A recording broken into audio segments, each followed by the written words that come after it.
All right, well, welcome back to Exhaust Sports Auto. My name is Kevin, and we are here to check out this 2020 Nissan Armada. So who do we have to thank for this little opportunity? It is none other than Leith Nissan in Cary, North Carolina, and you may talk to Casey. All of his information will be down in the description box below. Why am I checking this bad boy out? Because I really like it. And in a hypothetical world of if I were to get a personal daily driver, I personally daily drive my LC500, but if I were to get a second car, what would it be? I was genuinely, not even joking, I was actually taking a look at these Nissan Armadas because, for one, they are underrated. Nobody talks about them. Amongst all the SUV craze, with the prices that these things are at, I'm surprised that not more people care about it. I get it has abysmal fuel economy, but that should be besides the point. I mean, just look at this thing. This thing is stunning, and the capabilities is unbelievable. There's a lot of Lexus freaks on my channel. Everybody knows what the Land Cruiser is.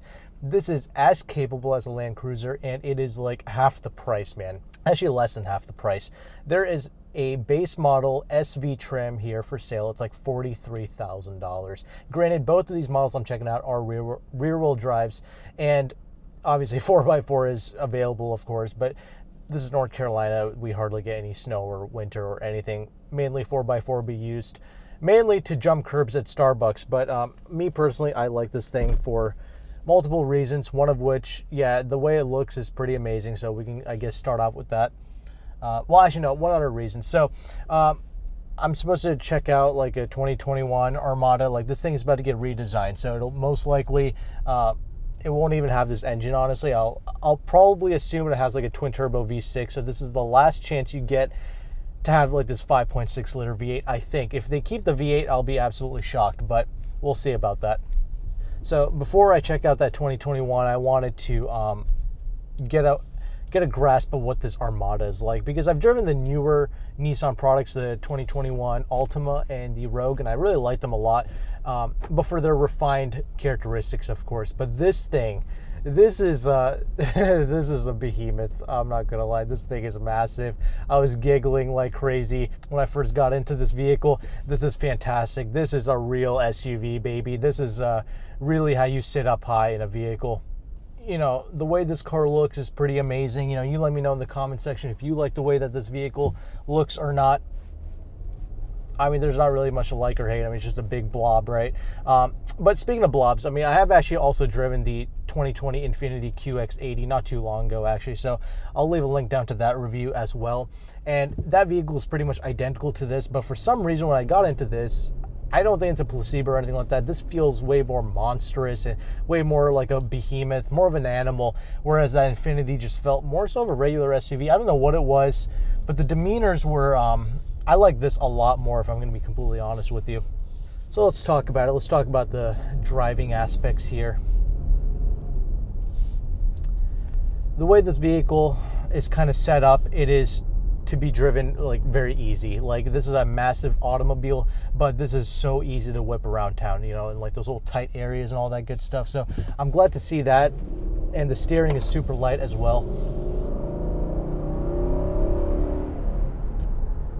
And obviously the gem here to talk about is that 5.6 liter V8 producing 390 horsepower and about 394 pound-feet of torque. That is incredible. So you just cannot get this formula anymore, and this thing does sound pretty amazing as well. Yeah, that's fantastic, and the brakes are good too. Actually, I said this about the QX80 as well. The QX80 also drove really good, but you know, it's not about driving good or bad or anything like that. This is, dude, I feel like a rapper sitting in this thing. I feel like 50 Cent. That's the most important thing. The way this thing makes you feel, you just can't put a price tag on it. It is fantastic. Well, I guess you can. This particular one is like, what, 61 grand the way it's marked down. It's not marked down as much as that base model is, but still, a Tahoe, which I have actually driven the new Tahoe as well, the 2021 redesign, refresh, whatever you want to call it. I've tried that out as well. It's nice. I appreciate that. All these vehicles are surprisingly very refined, but you know, the thing is, many people, they claim that this is like an old school vehicle. It's behind the times and all that stuff, yet it feels as refined, if not more refined, than that new 2021 Tahoe that I drove. 7-speed automatic, you know, Took a little bit of time to get off the line there, which is unfortunate, but the 7-speed is actually pretty good though for the most part. It's the exact same as the QX80, and the good thing is there's not like 8 or 10 gears in this thing. You know, it's a 7-speed, so it's not a ridiculous amount of gears for it to jump down or anything like that when you kind of get on it. Now you can put it in some different modes here if you want to. I'm about to take it out on this little highway here in a little bit. But I think the brakes is like one of the best parts about this thing.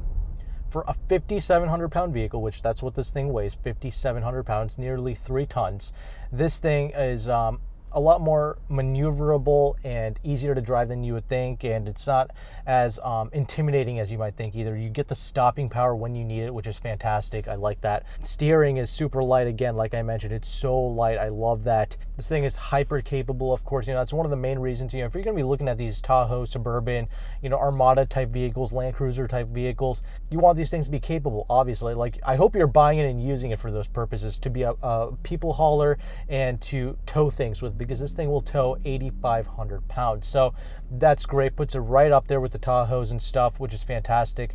Again, body on frame vehicle, and it's also very sophisticated, double wishbones in all 4 corners, you know what I'm saying? So that's what gives this thing an amazing ride quality and pretty decent handling dynamics, as we're about to check out here in a little bit.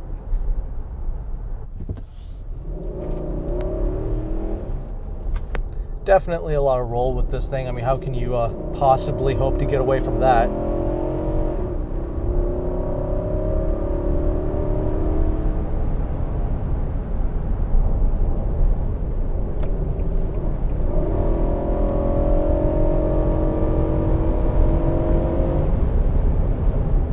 Very good performance. That's the beauty of this V8. It's always pulling at the higher RPMs. That's a respectable speed, and the refinement is very high with this thing. This is a decently quiet car. A lot of that has to do with the fact that this thing is, it's got double pane glass, of course, so it kind of keeps down the wind noise. You just get the natural buffeting effect of the wind, simply because it's a windy day, but for the most part, it's very quiet. Very minute tire hum, but this is very quiet, man. I really do like this a lot. It's Bridgestone, Duelers, Dollars, whatever you want to call this thing, and that's a tire just rocking 20-inch wheels, so you have an option of getting 22-inch big boy dubs if you wanted to. 22 inches, those are forged wheels too, and I'm sure they have to be forged because to handle the weight of this thing, it's got to be a very strong wheel. But these are the regular kind of 20-inch wheels. You can get 18s as well if you go to that base model SV that I was talking to you about. That was about $43,000, something like that. This is extremely stable, as you would expect. It's a very high curb weight vehicle, of course, so you know it's going to be extremely stable, and that's great to see here. So you're checking this handling out one more time. Obviously, the body roll is something that you can never escape with these cars.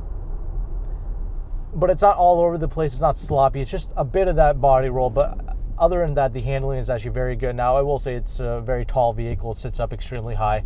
You know, because of that, you know, these things, they certainly do have a tendency to kind of like tip over, all that good stuff. But here's the thing, though. I mean, this actually doesn't sit up super high. I mean, it does, but like, if you look at the side profile of this thing, it's not ridiculous in any way. This thing just weighs so much that I just don't think, if this thing got rear-ended, I don't think it'll flip over that easily, you know, like those smaller SUVs do. So there is that. But, you know, Excalibur, you know, you let me know in the comment section what you think.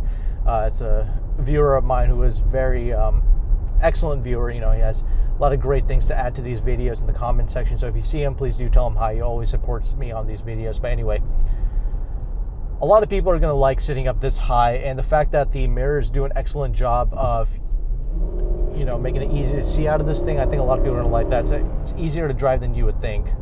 Going over these rough, crappy roads here, I mean, this thing is obviously soaking up the bumps extremely well. You know, that was a kind of a big bump right there. You didn't even know it, honestly. A lot of that has to do with the heavy curb weight of this thing, and helps soaks up the bumps. Also, the independent double wishbone suspension in all 4 corners is fantastic. You know, there's nothing truckish about it. I'm going to try and check out that 2021 Titan as well, but dude, I just feel badass whipping this thing around. Like, this is so effortless. This is so much fun to daily drive. I mean, if you can deal with the abysmal fuel economy, the Infiniti QX80 and this Armada is fantastic. So much fun to kind of whip around and drive, you know. It's a very cool little car, and I appreciate that.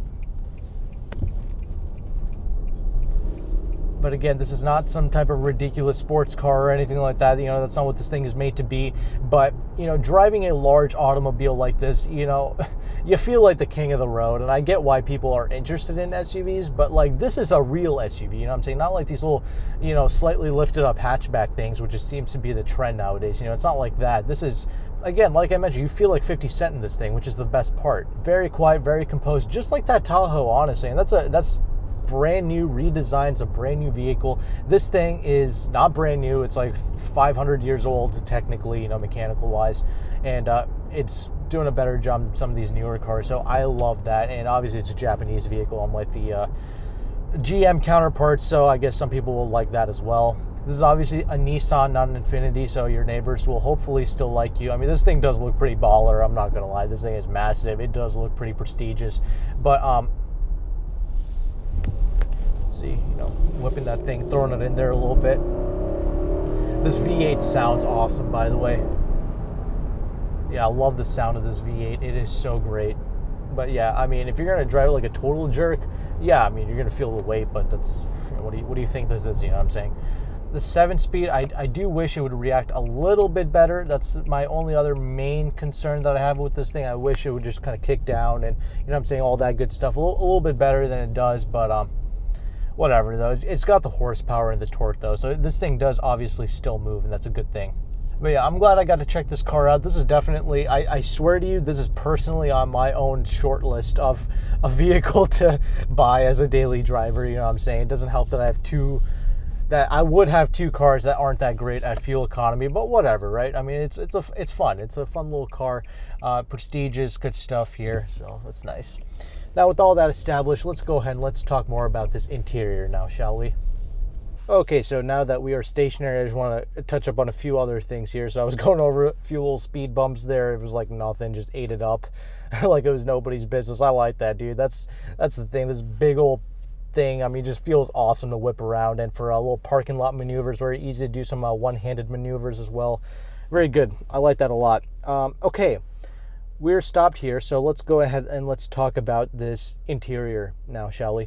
Okay, so this is where many people seem to have an issue with Nissans, but here's the thing, though. I mean, like, people are going to say this is dated, but I personally don't have an issue with this thing. I mean, like, describe to me what is dated, you know what I'm saying? What do you want, like nightclub lights, like the Mercedes S-Class? Like, what is it that you desire here? I don't really understand. I'm okay with this. I'm okay with having a slightly dated interior, if you know what I'm saying. I mean, it's got, like, all this kind of brown wood running all across the place here, and it looks pretty decent, I guess. I mean, it might not be everybody's taste, but it's okay. It's not a big deal. I mean, I kind of like it with this beige interior.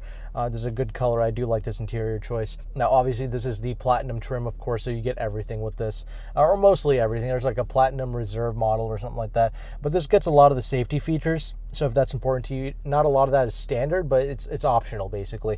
So there's that. Something to keep in mind. If you don't know how to drive, then, you know, keep in mind those options. You know, you might want to pay up for that, but this thing has all the fun stuff, you know, heated and cooled seats for the front seats here, and the rear seats as well. It's not cooled in the rear, but I do believe you have heated seats in the back. You have heated steering wheel as well. This is a black steering wheel, but it's a great size. It's not super large or anything like that. It's a perfect size, so it makes it very easy to drive. Love that. So you have all that stuff. You have the memory seats here, double pane glass, like I mentioned. It is one touch up and down windows for all four windows here, which is great. Like I mentioned, very quiet interior. This glass, this very thick piece of glass, is helping out with that. Kind of got this little ruched effect right here, you know what I'm saying? It's nice, I suppose. So that's pretty good. Seats, of course, you know, big lazy boys, you know what I'm saying? Very, very plush seats, of course, so that's not an issue. You can do so many miles in this thing. You can go from North Carolina to California and back, and you will not be fatigued at all. This is a very supple, comfortable interior and ride, of course. You got automatic headlights, of course, you know, it's always a, you know, important thing. Got a traditional kind of tachometer, speedometer here. You know, many people, they want to see like a 12-inch screen in the middle there. You just got like that little dot matrix thing going on in the middle there, and that's fine. It shows me the basic information that I need, and obviously the gas meter, of course, you know, that probably goes down pretty quick, I'm sure, when you're on it. But anyway, got traditional gear lever knob. I like the traditional stuff. I like old school. I like the simplicity. I have no issues with this stuff. So I like this, and there is a manual mode here, so I guess that could help, but who the hell wants to drive this thing around a manual mode? I just want to put this thing in a drive and whip it like 50 Cent would. You have this little screen here, no Apple CarPlay or Android Auto. Personally, I don't care. You do have Bluetooth, obviously, so there's that. You just connect that up. You have the Bose audio system. That is actually standard on all the models. So if you want audio, well, you get the Bose as standard here, so that's good. And it does actually sound pretty good, actually, very decent, so that's great. When you're kind of going through this thing, there's definitely some lag with this little screen here, but it's not a big deal. It gets a job done. It's not absolutely like a detrimental thing. I mean, I don't know. This is a big interior space. I mean, just reaching around grabbing things is pretty difficult. Like, actually reaching up against the screen is very difficult as well. So you might want to actually use this little knob here to enter and do all that stuff that you want to do here. I mean, it does have navigation as well, but set what you need and then ignore it, because that's what you should do. You shouldn't text and drive, so you shouldn't be using this either. So that's why I don't personally care about having this super high-tech interior space. What the hell am I going to do with it when I'm driving? You know what I'm saying?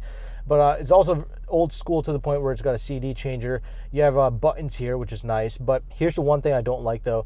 The climate control, you got buttons for it. You got buttons for everything here, knobs, buttons, all that stuff. I like to see that, but you have to look up at the screen to see your fan speed as well as your temperature, so that kind of sucks. I don't like it when it's kind of combined together. I don't like that. I wish you had your own little separate display down here. You had plenty of space. They could have added something here, so I don't like that. Everything else here is, pretty good. You have your little snow mode here. There's no sport mode. I don't know what kind of sport driving you'll be doing in here, but this is rear-wheel drive, so I guess you could, bust a few donuts in it if you wanted to, if you turn off the traction control. But anyway, it's a solid interior space, but again, this is a brand new car, so you would expect that. Plenty of space, of course, a gargantuan automobile, so got plenty of space inside the center glove box. I'm sorry, the center armrest, but also the glove box is also a very good size. You have a regular sunroof, no insane panoramic sunroofs or anything like that. For the Platinum models, you can get this new little what do you call it, the rear view mirror. It's like the same thing as the GM stuff. The Chevys, like the new Corvette has this, and a bunch of other cars have this, like you flip a switch and it turns into like a camera, so it's to make it easier to see. I mean, this car is easy enough to drive. It's not really necessary. You do have a backup camera and a 360 view as well, so again, good if you don't know how to drive. You have all those little settings and stuff there. Let's talk about those rear seats. So I got plenty of space. Obviously, I'm 5'11". I mean, space is not an issue here. It's not a gargantuan amount of space because this is actually a 3-row SUV. So I can fit behind myself. That's not an issue. This thing, obviously, because it's Platinum Edition, you got the DVD player and the little screens in the headrest and all that stuff. So if you got kids, again, great little people hauler. I do like that. So you have all those things. You can put in headphones, listen to that. You can adjust your volume. Again, those are heated seats back there. You have your captain's chairs back there. So this is a Platinum model. You would expect that. But if you got I would personally get the regular like 5-seat configuration. That's actually an option, I believe, in the SL and the SV trims. It's a captain's chair option. So I would not choose that. I would make this into an actual 8-seater. This is still a 7-seater, but we'll talk more about that in a little bit. So yeah, space is gargantuan. That's not an issue in this vehicle. And headroom obviously is not an issue either. So let's talk about those rear seats. I mean, the third row seats. You put those things up. I can fit back there, but my knees are so high up and it's just not a comfortable place. So yes, an adult like myself can get back there, but it's not the best place ever. It's mainly for kids. So that's why they call it a 7 and an 8-seater, but it's really a 5-seater or really a 4-seater in this case. So that's the sucky thing I don't like about the captain's chairs. I would get the regular model and have it as a big 5-seater and then fold down the third row, have a bunch of cargo space. That's what I would use it for. But can adults fit back there? I guess technically, but not for an extended period of time. So keep that in mind if you got excited when you saw this as an 8-seater. This is not the most pragmatic choice. The QX80 was the same way. Vehicles like the Telluride, the Mazda CX-9, things like that, they are a more better kind of people carrier if you want a third row SUV experience. Also, the Tahoe is better as well. So this is not the most practical choice for that. But again, get the 5-seat configuration, fold down the rear seats. That's how I would use this thing. And you have some storage in the back as well if you lift up the thing, but it's not a lot. So my conclusions here, I mean, get this thing. I mean, dude, For the price of this thing, I have no arguments with this thing. I would personally consider getting this thing myself as a second vehicle or something like that to daily drive in, because I like the way it makes me feel. I like how you set up, and most importantly, I like that V8. That's my number one thing. 5.6 liters, that's some good horsepower output. I love that. Huge highlight for me with this thing. Yeah, you can get a 6.2 liter in Tahoe, and that's nice too, but the price, man, keep in mind the price. $43,000 for their base model SV that they have here on the lot. $61,000 for this fully loaded one. A Tahoe starts at like 60 grand, so keep that in mind. It almost makes the fuel economy not even like a non-issue, basically. And Land Cruisers, Lexus LX, that's like 100 racks. So for the price, there's nothing else like it. That's why I wanted to do a video on this thing, because the new one's coming, but this current one is a bargain for what it is. So check it out. If you're an owner, please let me know. Actually, many of you have rented these things and you seem to have loved it. So that's fantastic for you guys. I'm glad you guys got to check it out. But if you're an owner, please let me know how it's holding up for you. And do you agree with this review? And if you found value with it, please let me know in the comment section. Please give this video a like, and check out Leith Nissan's information in the description box below. Thank you again. Take care, and goodbye.